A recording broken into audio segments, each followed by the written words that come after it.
Hello, I'm Mrs. Swamy, a retired professor and former head of the Department of English, Kalyan PG College, Bhilai. It gives me great delight to be connected with you through this medium. The topic that we are going to take up in this session is Hopkins as a poet of the modern period. Gerard Manley Hopkins, that is his full name. He is one of the greatest and the most influential poets of the modern era. Chronologically, he is a Victorian poet. He belongs to the Victorian era.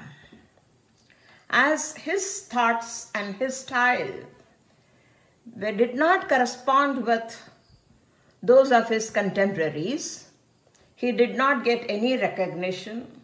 He could not get even his best poems published during his lifetime. It's much later, 29 years after his death, that his friend Robert Bridges made a collection of his poems and published them in the year 1980. Hopkins died in the year 1889 at the age of 44. All the recognition and fame that he got it posthumously. When we analyze the poems of Hopkins, we really understand that his poems do not contain the trends and the traits of Victorian poetry. He expressed his feelings and his ideas in a very radical manner.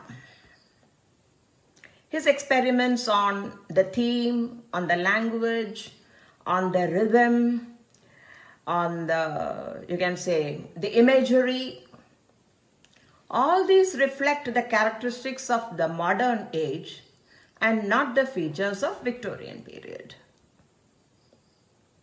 He experimented on a new kind of rhythm and new words which he himself had invented. He emphasized the need for a new meter and a new diction, and said that the diction of poetry should not be archaic or obsolete. The diction used should be the language of the current date. It should be the current language, but a heightened one. By archaic, we mean of the earlier times, rarely used now, but poets do make use of the archaic words in order to enhance the beauty and charm of their poetry. Obsolete means not in use, out of date. Now, what does Hopkins mean by heightened? Heightened means high quality. He wanted that the language used in poetry should have a very high quality. It should be a very refined language. So, taking into consideration all these aspects, it's not wrong to say that Hopkins is responsible for the emergence of modern poetry. Now let's have a look at some of the features of modern poetry. Before that, let's see what some of the earlier poets have to say about poetry. For Wordsworth, poetry is a spontaneous overflow of emotions. For Keats, it is an escape from reality. The Victorian poet Matthew Arnold defined poetry as a criticism of life. Modern poetry is objective, it is impersonal, it does not express personality, it is a deviation from personality.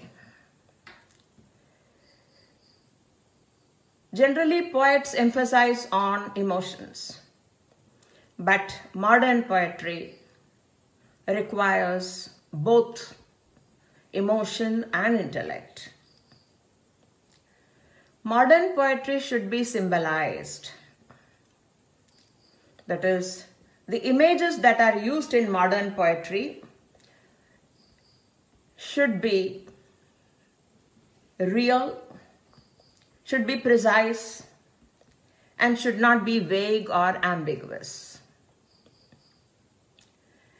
The serious can be mixed with the comic. Coming to the pattern of writing, a regularity need not be followed. The poet can write the way his thoughts lead him.